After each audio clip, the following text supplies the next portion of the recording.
हरे कृष्ण। हरे कृष्ण माता जी, दंड प्रणाम। 11.4 मन्यसे यदि तच्छक्यं मया दृष्टो मति प्रभो योगेश्वरा तत्तो मे त्वं दर्शयात्मानमव्ययम्। यस माता जी। मनस्य यदि तच्छक्यं मया द्रष्टुमिति प्रभु योगेश्वरं ततो मे त्वं दर्शनम आत्मानाम अभव्यम। हरे कृष्ण माता जी, सबको दंडवत प्रणाम। ट्रांसलेशन माता जी। हे प्रभु, हे योगेश्वर, यदि आप सोचते हैं कि मैं आपकी विश्व रूप को देखने में समर्थ हो सकता हूँ, तो कृपा करके मुझे अपना असीम विश्व रूप दिखलाइए। हरे कृष्ण। हरे कृष्ण माता जी। मन्यसे यदि तच्छक्यं मतलब आप मानते हैं यदि वह रूप मया दृष्टु मति प्रभु मतलब मेरे द्वारा देखा जाना इस प्रकार, हे प्रभु, कि अगर आप मुझे सक्षम मानते हैं, यदि आप मुझे सक्षम मानते हैं कि मैं वो रूप आपका देख सकता हूं, योगेश्वर तत्तो मे त्वम, हे योगेश्वर, तो मुझे आप, त्वम मतलब आप, दर्शन यात मान मव्ययम मतलब दिखाइए अपने उस अविनाशी रूप को। हे प्रभु, यदि आप ऐसा मानते हैं कि आप वह रूप मतलब आप मानते हैं कि मैं वह रूप देखने में समर्थ हूं, तो हे योगेश्वर, आप मुझे वह अपना अविनाशी रूप दिखाइए। तो अर्जुन जो है वो रिक्वेस्ट के मूड में बात कर रहे हैं, वो बोल रहे हैं रिक्वेस्ट करें, और बोलते हैं यदि आप सोचते हैं कि मैं योग्य हूं आपका विराट रूप देखने में तो मैं उसके दर्शन करना चाहता हूं, जिस रूप में आपने अपने एक अंश से ही सब कुछ समाया हुआ है। सब कुछ आप सृष्टि सब कुछ उसी एक अंश में समाया हुआ, तो वो वाला विराट रूप मैं देखना चाहता हूं, ऐसी मेरी इच्छा है। परंतु यदि only if you think that I am capable, अगर आपको लगता है कि मैं समर्थ हूं, सिर्फ तब ठीक है। तो पहले तो अर्जुन ने कहा था कि मुझे आपके बारे में सब बताओ, डिटेल में बताओ। तो कृष्ण ने क्या कहा था? इट इज इम्पॉसिबल, नहीं बता सकता, परंतु इंपॉर्टेंट इंपॉर्टेंट बताता हूँ। तो इंपॉर्टेंट इंपॉर्टेंट में उन्होंने 82 विभूतियां, 82 ऑपुलेंसेस के बारे में बताया। ठीक है। फिर अर्जुन बोलते हैं कि अगर आपको लगता है कि मैं केपेबल हूं तो ही आप बताइए। ये तो ये होता है भक्त का मूड, भक्त का भाव। यहाँ ये कैच करने की बहुत जरूरत है कि वो किस तरीके से ह्यूमिलिटी के साथ में रिक्वेस्ट कर रहे हैं कि कमी मुझ में ही होगी कि मैं नहीं समझ पाऊंगा, तो अगर आपको लगता है कि मैं समझ पाऊंगा तो प्लीज आप बताइए, इस तरीके से बोलते हैं। तो ये भक्त का पहला गुण होता है ह्यूमिलिटी, विनम्र भाव। चैप्टर 30 में भी पूछते हैं कि ज्ञान क्या है, तो बोले ये विनम्र भाव ही ज्ञान है, क्योंकि ये ही हमें ज्ञान दिलाता है। तभी हमें लगता है कि हमें कुछ नहीं आता, हम तुच्छ हैं और अगले को हम सुनना चाहते हैं, वरना हम सुनना भी नहीं चाहेंगे। इसी वजह से हम इस भाव की वजह से हम ज्ञान ले पा सकते हैं। ठीक है। तो विनम्र होना मतलब किसी को किसी भी प्रकार से कोई भी कष्ट नहीं देना, चाहे वो वाणी से हो, चाहे वो शब्दों से हो, चाहे वो बॉडी लैंग्वेज से हो, चाहे अपने एटीट्यूड से हो, व्यवहार से हो, आ, किसी भी तरीके से किसी को भी कष्ट नहीं देना, अपनी वजह से किसी को भी कष्ट नहीं देना, चाहे वो कोई भी लेवल पे क्यों ना हो। तो किसी इस बात का भक्त को खासा ध्यान रखना चाहिए।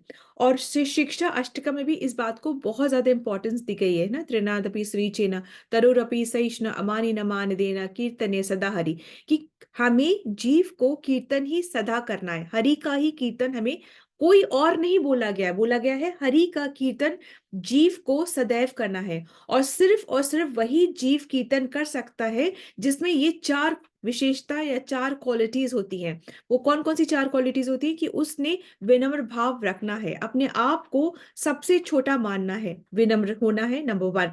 नंबर टू क्या? सहनशील, टॉलरेट करना है जो स्थिति हो रही है उसको, उस स्थिति में कि भगवान की सैंक्शन से ही ये हो रहा है, और उसको मान करके और आगे बढ़ना है, भक्ति में आगे बढ़ना है। तीसरा क्या है? कि खुद की मान की अब इच्छा नहीं करनी है, परंतु चौथा क्या है? कि दूसरे को हमें सम्मान देना है। ये चार है, अगर ये चार होगा तो हम कीर्तन सदा कर सकते हैं, या कहना चाहिए कि कीर्तन सदा कर रहे हैं तो ये चार क्वालिटीज अपने आप विकसित हो जाती है। कोई अलग से इनको विकसित नहीं करना पड़ता है, ये विकसित कर रहे हैं किस लिए, जिससे कि हम कीर्तन कर सके, और जब कीर्तन कर रहे हैं तो ये विकसित हो रही हैं, इसमें कुछ अलग से क्वालिफिकेशन की जरूरत नहीं होती है। और अब जैसे कल हमने आधा करा था, तो अब्राहम लिंकन ने भी ये वाला एक कहा था कि मैं अपने दुश्मनों को अपने दोस्त बना करके जीत रहा हूं। तो क्या मैं उनको हरा नहीं रहा, मैं उनको हरा ही रहा हूं, परंतु मैं अपनी दोस्ती से, अपनी अच्छाई से अपना दोस्त बना करके उनको हरा रहा हूं। विनम्रता कोई वीकनेस नहीं है, विनम्रता में बहुत स्ट्रेंथ होती है। हम विनम्र बन के दूसरों को अपना बना सकते हैं। तो ये क्वालिटी होती है भक्त की। भक्त ज्ञान के आधार पे नहीं, विनम्रता के आधार पे, ऑब्वियसली ज्ञान तो रिसीव करता ही है तभी वो बोल पाता है, परंतु विनम्रता के आधार पर भक्त को अपने लिए ज्ञान संचय नहीं करके दूसर पर उपकार में जाना है। ये हर एक को करना है, हर एक को करना है। ऐसा नहीं सोचना है कि हम नहीं बोल सकते, हम नहीं कर सकते। जितना एनर्जी सेव करके आप बोल रहे हैं वो कृष्ण के बारे में ही बोलना चाहिए। चैतन्य महाप्रभु ने भी विनम्रता को मतलब इस शिक्षा में बहुत ऊपर के लेवल में ले गए हैं। ऐसे हम बहुत सारे एग्जांपल्स भी हैं जिन्होंने विनम्र होकर के कितनी सुंदर भक्ति करी है। जैसे कि हरिदास ठाकुर, हरिदास ठाकुर उनका नाम ही नामाचार्य हो गया था, नाम के आचार्य।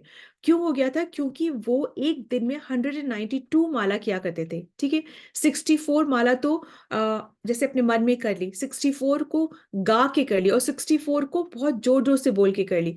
इस तरीके से करते थे। परंतु ये बात बिल्कुल सिद्ध है कि हमें उन अपने आचार्यों को कॉपी नहीं करना है, पर उनसे इंस्पायर होना है, बस इंस्पायर होना है।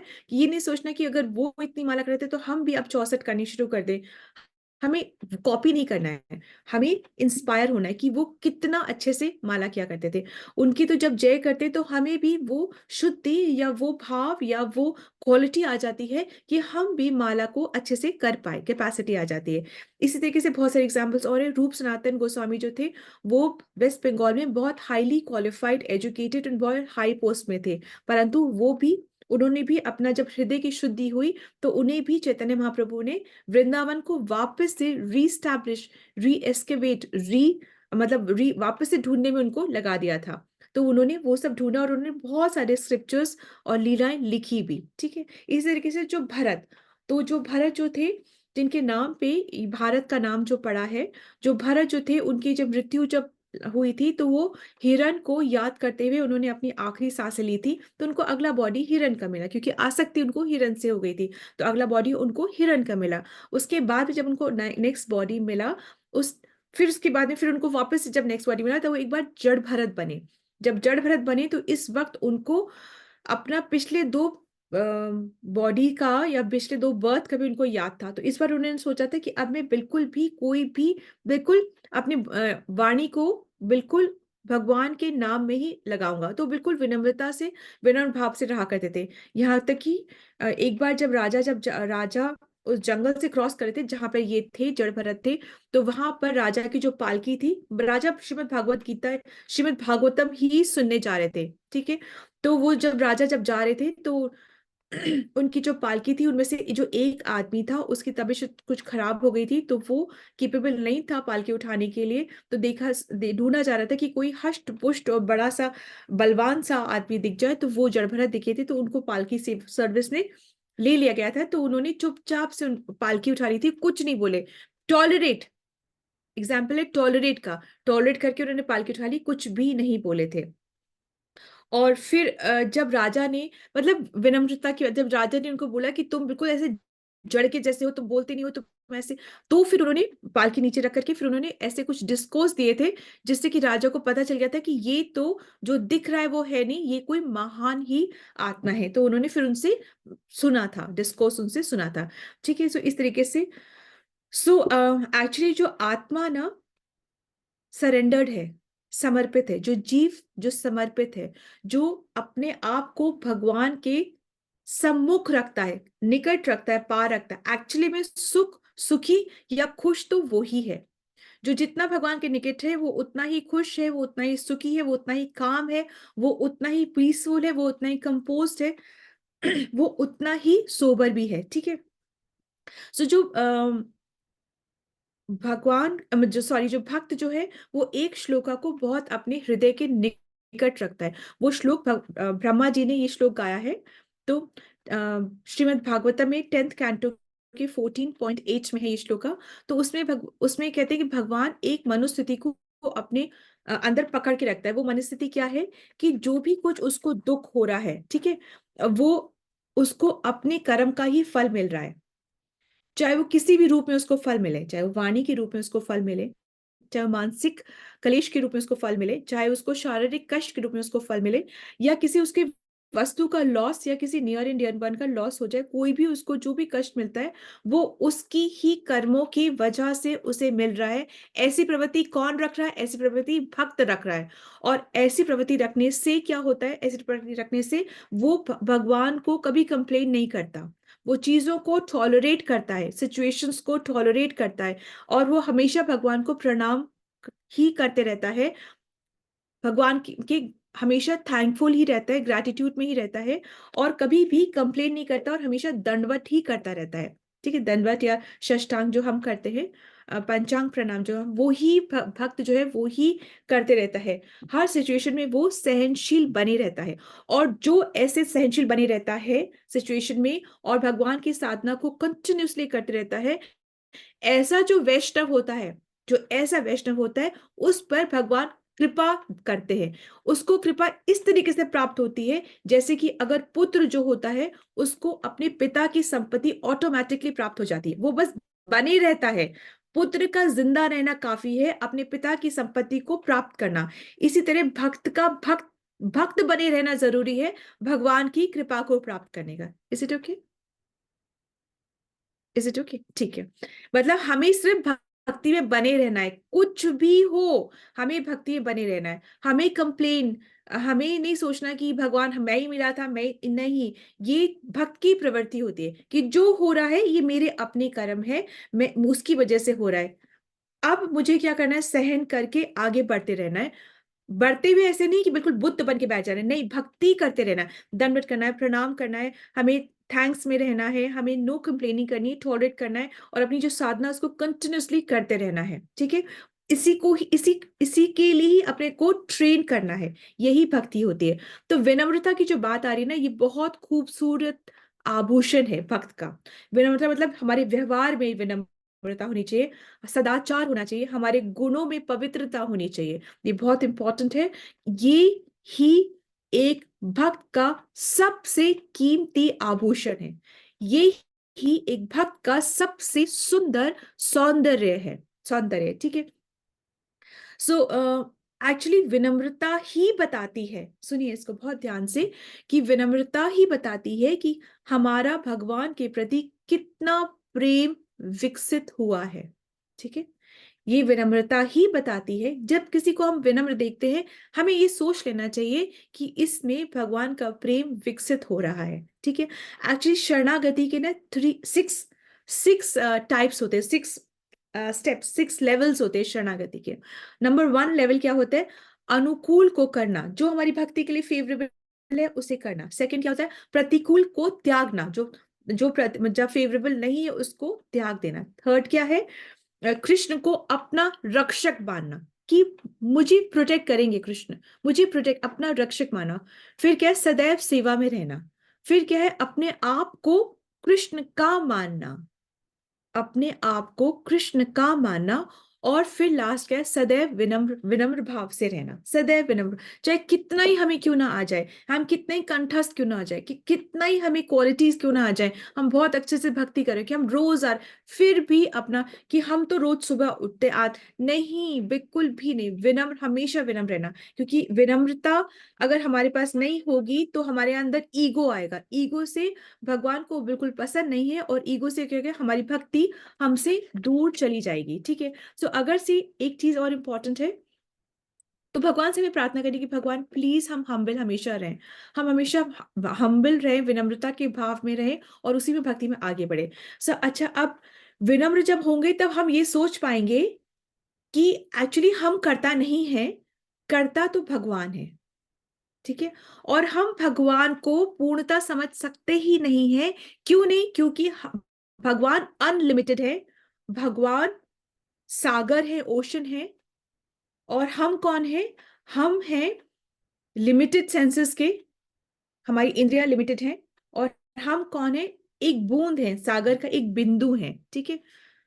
तो हम ये जब सोचेंगे, जब हम सोच जब हम सोचेंगे, भगवान को श्रेष्ठ मानकर अपने आप को तुच्छ मानेंगे, तब हम भगवान को जानने का प्रयास करेंगे, ठीक है। और जब हम प्रयास करेंगे, तो बेसिकली जब प्रयास करेंगे तब भगवान खुश होंगे, और खुश होके फिर वो कृपा करेंगे, और कृपा से फिर हम भक्ति कर पाएंगे। सो अब इससे पता है बहुत इंपॉर्टेंट चीज क्या पकड़ने वाली बात है, वो ये है कि हम मेहनत से भक्ति नहीं कर सकते, ठीक है। मेहनत करेंगे, फिर कृष्ण खुश होंगे, फिर वो कृपा करेंगे, कृपा से हम भक्ति कर पाएंगे।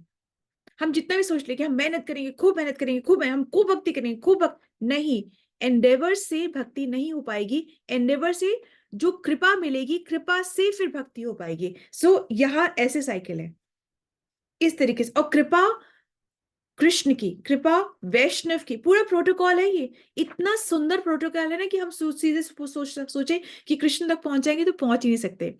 कृष्ण किसकी सुनेंगे? राधा रानी। फिर राधा रानी, फिर हमको बल चाहिए सेवा करने के लिए, बलराम से। फिर हमें विनम्रता चाहिए, शिक्षा अष्टकम में सुनो, विनम्रता चाहिए। मतलब कितनी चीजें हैं, तब जाके भक्ति होती है।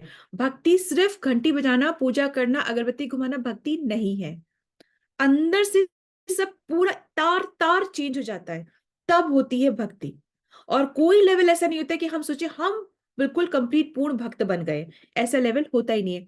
आंखों में प्रेम अंजन डालना होता है, प्रेम का अंजन, मतलब you have to see everybody with the eyes of love, प्रेम से देखना है। जब हम प्रेम अंजन डालते हैं, तब हम कृष्ण के दर्शन फेस टू फेस कर पा सकते हैं, ठीक है।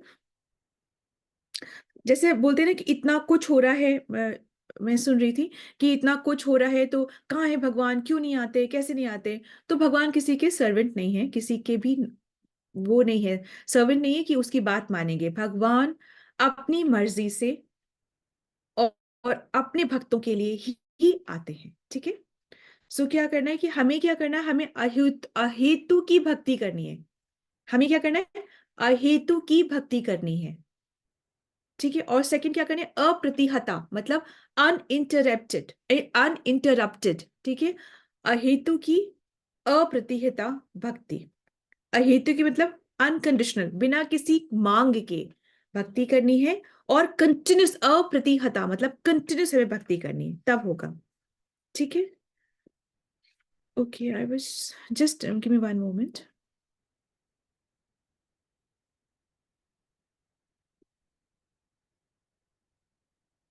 Okay, so that is it, that is it. So Srila Prabhupada की जय, श्रीमद् भगवद गीता की जय।